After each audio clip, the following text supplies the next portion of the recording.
حسین منی وانا من الحسین صدق اللہ مولانا العظیم وصدق رسولہ النبی الامین المتین الکریم ونحن ولا ذلك لمن الشاهدین والشاکرین والحمد للہ رب العالمین ان اللہ وملائکتہ یصلون علی النبی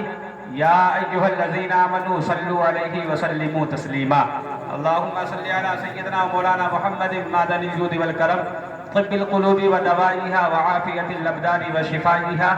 ونور الابصار وضیائها وبارک وسلم دائما ابدا۔ حضرات محترم، سر شام سے لے کر اب تک آپ حضرات نے بہترین نعت و منقبت اور ایک شاندار خطاب سماعت فرمایا۔ یکم محرم الحرام سے لے کر اب تک اس محفل کا سلسلہ جاری و ساری ہے۔ آپ نے فضائل اہل بیت اور شہادت اہل بیت کو ملاحظہ کیا۔ یہ پورا مہینہ ہر طرف عشاقان امام حسین اپنے اعتبار سے اپنی استطاعت کے مطابق اہل بیت کا ذکر کرتے ہوئے نظر آتے ہیں، اور خاص کر یہ جو فتح پور اور کوشامبی کا علاقہ ہے یہ اس محرم میں بہت بیدار رہتا ہے ہر اعتبار سے۔ الحمدللہ میرے امام عشق و محبت اعلیٰ حضرت عظیم البرکت علیہ الرحمہ فرماتے ہیں، اہل سنت کا ہے بیڑا پار اصحاب حضور، اہل سنت کا ہے بیڑا پار اصحاب حضور، نجم ہے اور ناؤ ہے عطرت رسول اللہ کی، نجم ہے اور ناؤ ہے عطرت رسول اللہ کی۔ اور ایک شاعر نے کیا ہی خوب کہا ہے کہ مرد حق باطل کے آگے مات کھا سکتے نہیں، مرد حق باطل کے آگے مات کھا سکتے نہیں، سر کٹا سکتے ہیں لیکن سر جھکا سکتے نہیں۔ اور نہ مسجد میں نہ بیت اللہ کی دیواروں کے سائے میں، نہ مسجد میں نہ بیت اللہ کی دیواروں کے سائے میں نماز عشق ادا ہوتی ہے تلواروں کے سائے میں، نماز عشق ادا ہوتی ہے تلواروں کے سائے میں۔ اور آگے فرماتا ہے شاعر کی قتل حسین اصل میں مرگ یزید ہے، قتل حسین اصل میں مرگ یزید ہے، اسلام زندہ ہوتا ہے ہر کربلا کے بعد۔ آپ حضرات ادھر توجہ رکھیں، اسلام زندہ ہوتا ہے ہر کربلا کے بعد۔ ایک شاعر نے کیا ہی خوب کہا ہے کہ بیٹا علی کا کیسے بھلا ہار جائے گا، بیٹا علی کا کیسے بھلا ہار جائے گا، ہر تیر ہرملا تیرا بیکار جائے گا، بیٹا علی کا کیسے بھلا ہار جائے گا، ہر تیر ہرملا تیرا بیکار جائے گا۔ اور پیدل چلے گی ساری رعایا یزید کی، پیدل چلے گی ساری رعایا یزید کی، نیزے پہ کربلا کا زمیندار جائے گا، نیزے پہ کربلا کا زمیندار جائے گا۔ اور کرب و بلا میں اتنی کشش بھر گئے حسین، کرب و بلا میں اتنی کشش بھر گئے حسین، جو ایک بار جائے گا ہر بار جائے گا، جو ایک بار جائے گا ہر بار جائے گا، جو ایک بار جائے گا ہر بار جائے گا۔ حضرات محترم، جی لگا کر درود پاک پڑھیں، اللہم صلی علی سیدنا و شفیعنا مولانا محمد معدن الجود والکرم وآلہ وبارک وسلم صلاۃ و سلام علیک یا رسول اللہ صلی اللہ تعالی وسلم۔ موقر سامعین اکرام، بعد نماز عشاء سے لے کر اب تک آپ حضرات تشریف رکھے ہوئے ہیں، آپ کی سماعتیں بیدار ہیں، آپ بذوق سماعت کر رہے ہیں۔ میں بہت لمبی چوڑی تقریر آپ کے سامنے نہیں کروں گا، آپ نے بہترین اور بہت شاندار اور بہت جامع خطاب آپ نے سماعت کر لیا ہے۔ میں کچھ دیر آپ کے سامنے گفتگو کروں گا۔ آپ نے تمام شہادتیں ملاحظہ کی۔ اب کربلا کا مسافر سید الشہداء سیدنا امام حسین رضی اللہ تعالیٰ عنہ خیمہ حسینی میں موجود ہیں، اور آپ کے علاوہ آپ کے ایک صاحبزادے حضرت زین العابدین رضی اللہ تعالیٰ عنہ تھے، جو بستر عدالت پر تھے، جو بیمار تھے، مسلسل طبیعت خراب ہونے کی وجہ سے علماء فرماتے ہیں کہ آپ کے بدن میں نکاہت کا یہ عالم تھا کہ آپ بستر سے اٹھ بھی نہیں پا رہے تھے۔ خود حضرت علامہ ابو اسحاق اصفہانی اپنی مشہور زمانہ کتاب نور العین فی مشہد الحسین میں روایت نقل فرماتے ہیں کہ امام زین العابدین اس قدر بیمار ہونے کے باوجود بھی جب حضرت علی اصغر کی شہادت ہو جاتی لیکن امام علی مقام رضی اللہ تعالیٰ انہیں اجازت نہیں دیتے ہیں اور وہ انہیں تسلی دیتے ہیں اور کہتے ہیں کہ بیٹا تم بیمار ہو، تمہیں جنگ میں جانے کی اجازت اس وجہ سے نہیں ہے کہ تم سے اہل بیت کی نسل چلے گی۔ اگر تم میدان کربلا میں چلے گئے تو اہل بیت اطہار کی جو ازواج ہیں، جو بیٹیاں ہیں، جو خواتین ہیں، جو پردہ نشین بیٹیاں ہیں، انہیں مدینۃ الرسول کون پہنچائے گا؟ اگر تم جنگ میں چلے گئے تو ان کی حفاظت کون کرے گا؟ اگر تم جنگ میں چلے گئے تو ان کے لیے ساز و سامان کا اہتمام کون کرے گا؟ اگر تم جنگ میں چلے گئے تو مدینۃ الرسول جا کر کے میری بیٹی سیدہ صغریٰ کو تسلی کون دے گا؟ حضرات محترم سیدنا زین العابدین رضی اللہ تعالیٰ عنہ کو امام علی مقام رضی اللہ تعالیٰ عنہ سمجھاتے ہیں اور سمجھانے کے بعد آپ کو تسلی دیتے ہیں۔ المختصر سیدنا امام زین العابدین رضی اللہ تعالیٰ عنہ سمجھ جاتے ہیں اور سمجھ جانے کے بعد عزیزان ملت اسلامیہ حضرت زین العابدین خیمے کے اندر تشریف لے جاتے ہیں۔ بتانے کا مقصد یہ ہے کہ ہم واقعات کربلا ہر سال سنتے ہیں لیکن ہمارے اندر کتنی بیداری آتی ہے، ہمیں سوچنا چاہیے۔ آپ دیکھیں کہ امام علی مقام رضی اللہ تعالیٰ عنہ میدان کربلا میں کیوں گئے تھے؟ ایک بہت اہم نقطہ اور بہت اہم سوچا ہے، ہمیں اس پر غور کرنا چاہیے کہ امام حسین نے سب کچھ قربان کر دیا، اپنے بیٹے بھی قربان کر دیے، اپنے بھتیجے بھی قربان کر دیے، اپنے بھانجے بھی قربان کر دیے، خود اپنی قربانی میدان کربلا میں پیش کر دی صرف مذہب اسلام کو بچانے کے لیے۔ لیکن آج ہم تک جب مذہب اسلام پہنچ گیا ہے، آج ہم عیش و عشرت کی زندگی گزار رہے ہیں، اذانیں ہو رہی ہیں لیکن ہم بستر پر سو رہے ہیں۔ عزیزان ملت اسلامیہ، آج کون سا گناہ ہمارے معاشرے کے اندر نہیں پایا جا رہا ہے؟ آج شراب ہمارے معاشرے کے اندر پیا جا رہا ہے، آج جوا ہمارے معاشرے کے اندر کھیلا جا رہا ہے، آج چوری ہمارے نوجوان کرتے ہوئے نظر آتے ہیں، آج چوراہوں پر دیر دیر تک گفتگو ہمارے بچے کرتے ہوئے نظر آتے ہیں۔ نہ باپ کو بیٹے کی فکر ہے، نہ بیٹے کو باپ کی فکر ہے، نہ بیٹی کو ماں کو فکر ہے، نہ ماں کو بیٹی کی فکر ہے۔ عزیزان ملت اسلامیہ، ایک بہت بڑا عالمیہ ہے جو آج ہم تباہی کے دہانے پر کھڑے ہوئے ہیں، ہمیں غور تک بھی نہیں، ہمیں احساس بھی نہیں ہوتا ہے، ہم گناہ کرتے ہیں لیکن گناہ کا احساس نہیں ہوتا ہے۔ میرے محترم، میرے پیارو، انسان ہے، انسان سے گناہ ہو جاتا ہے۔ حضور کی حدیث پاک ہے، اللہ کے نبی ارشاد فرماتے ہیں ان بنی آدم خطاؤ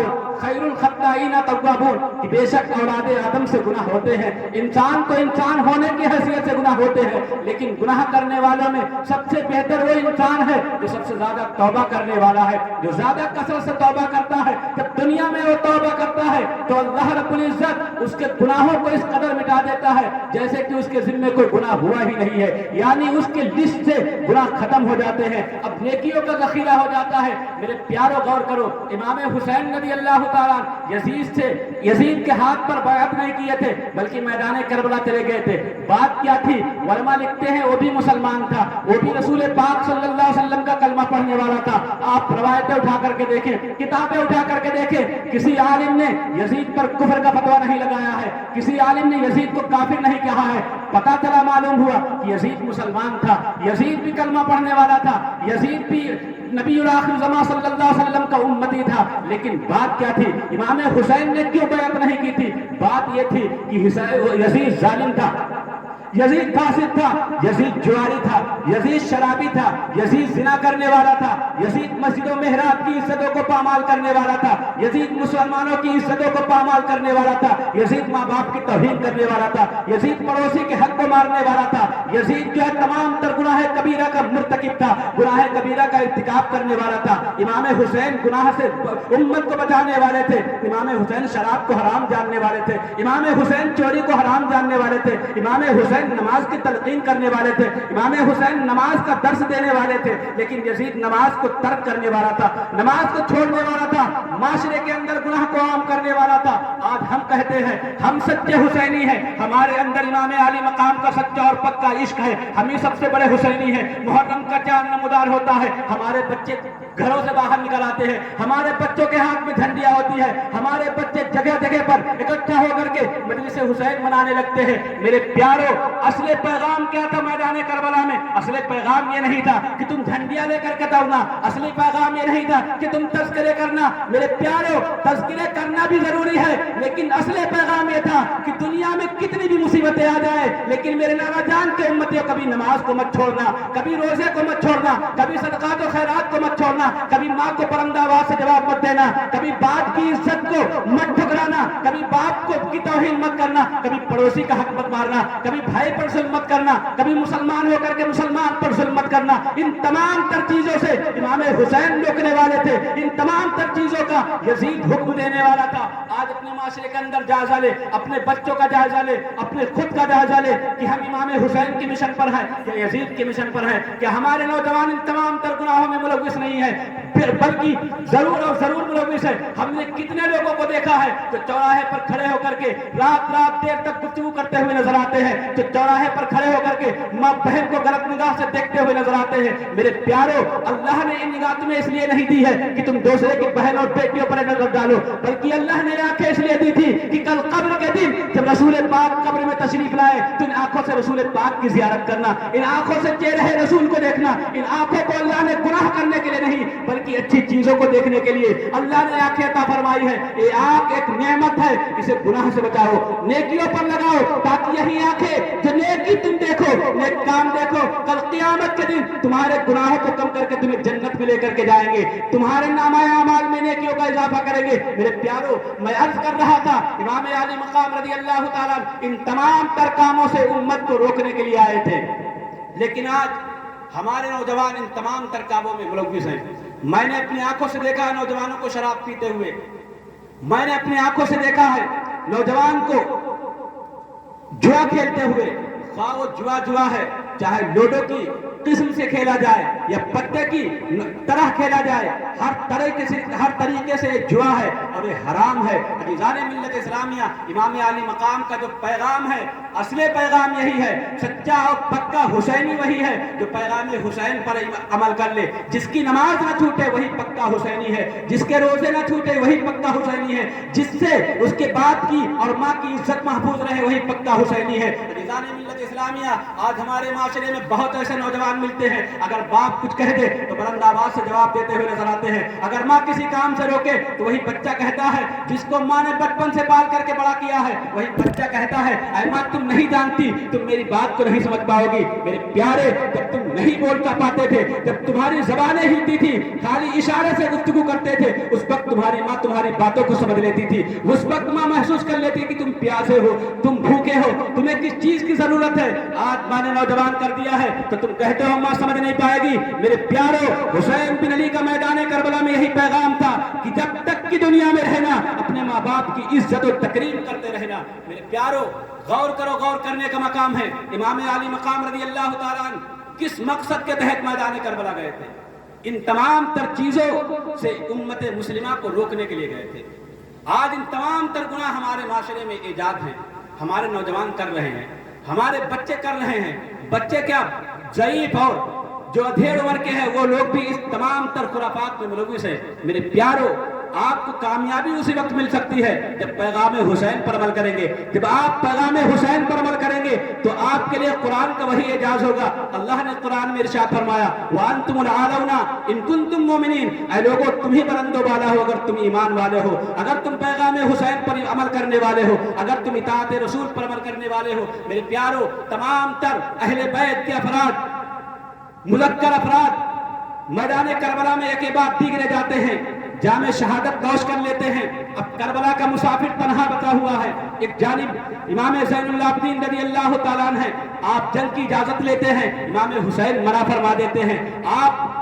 خیمہ اہل بیت میں تشریف لاتے ہیں، حسین بن علی ہے، آپ کے سامنے تمام تر ازواج اہل بیت موجود ہیں، اہل بیت کی بیٹیاں موجود ہیں، اہل بیت کی بیویاں موجود ہیں، امام علی مقام کی بہن سیدہ زینب موجود ہے، امام علی مقام کی بیٹی سیدہ سکینہ موجود ہے، امام علی مقام کی بیوی سیدہ شہربانو موجود ہے۔ امام حسین خطبہ دیتے ہیں، خیمہ حسینی میں ایک لرزدار بڑا دیکھتا خطبہ دیتے ہیں اور کہتے ہیں اے ازواج اہل بیت، اے میری بیٹی، اے میری بیوی، اے میرے بہن سن لو، جب میرا لاشا میدان کربلا میں دیکھنا تو اپنے بالوں کو مت نوچنا، اپنے چہرے کو مت پیٹنا، بلکہ صبر کرنا۔ جس طریقے سے تو نے حضرت علی اکبر کے قتل کو دیکھ کر کے صبر کیا ہے، جس طریقے سے معصوم علی اصغر کو دم توڑتے ہوئے دیکھ کر کے صبر کیا ہے، جس طریقے سے قاسم کا لاشا دیکھ کر کے صبر کیا ہے، اسی طریقے سے جب تمہارا بابا شہید ہو جائے، جب تمہارا بھائی شہید ہو جائے، جب تمہارا شوہر شہید ہو جائے تو تم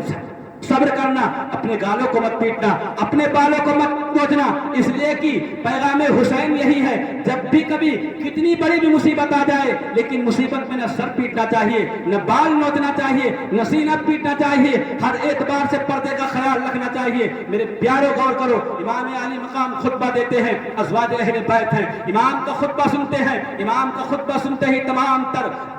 تمام تر بیویوں کے آنکھوں میں آنسو آ جاتے ہیں۔ سیدہ زینب رو رہی ہیں، سیدہ سکینہ رو رہی ہیں، سیدہ شہربانو رو رہی ہیں، حضرت سکینہ کہہ رہی ہے بابا مجھ سے دور جا رہے ہیں، اب بابا مجھے کس کے سہارے چھوڑ کر کے جا رہے ہیں؟ سیدہ زینب کہہ رہی ہے بھائی حسین میدان کربلا میں جا رہے ہیں، اب وہ واپس نہیں آئیں گے۔ بی بی شہربانو کہہ رہی ہیں ہمارے شوہر نامدار میدان کربلا میں جا رہے ہیں، اب ہمیں مدینہ کون پہنچائے گا؟ اب ہمارا یہاں پر کون ساتھ دے گا؟ اب ہماری مدد کون کرے گا؟ آج ہم اس سنسان بیابان میں آج ہم بے یارو مددگار ہو گئے ہیں، آج ہمارا کوئی مدد کرنے والا نہیں ہے، آج ہمارا کوئی سہارا دینے والا نہیں ہے۔ بھائی حسین تم ہی تو تھے ہمارے سہارا دینے والے۔ بھائی حسین جب ہم پر کوئی مصیبت آتی تھی تو صبر کی تلقین کرتے تھے، آپ کے چہرے کی زیارت کرتے تھے، مجھے صبر ہو جاتا تھا، آپ کے چہرے کی زیارت کرتی تھی، نانا جان کی تصویر یاد آتی تھی، میں صبر آ جاتا تھا، میں صبر کا پیکر بن کر کے ایک خیمے کے کنارے ہم سمٹ کر بیٹھ جاتی تھی، صبر کرتی تھی۔ لیکن حسین آج تم مجھ سے الگ جا رہے ہو، آج مجھے چھوڑ کر جا رہے ہو، اس سنسان بیابان میں ہمارا کون یارو مددگار ہے؟ اب ہمارا کون سہارا دے گا؟ اب ہمیں کون مدینہ الرسول پہنچائے گا؟ امام علی مقام سیدہ شہربانو کی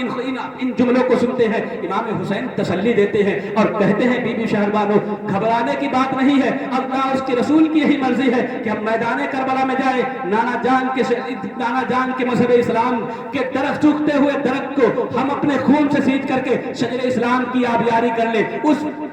درختوں کو ہرا بھرا کر دے۔ عزیزان ملت اسلامیہ سیدہ شہربانو رضی اللہ تعالیٰ عنہ امام علی مقام رضی اللہ تعالیٰ کے اس جملوں کو سنتی ہیں، سننے کے بعد عرض کرتی ہیں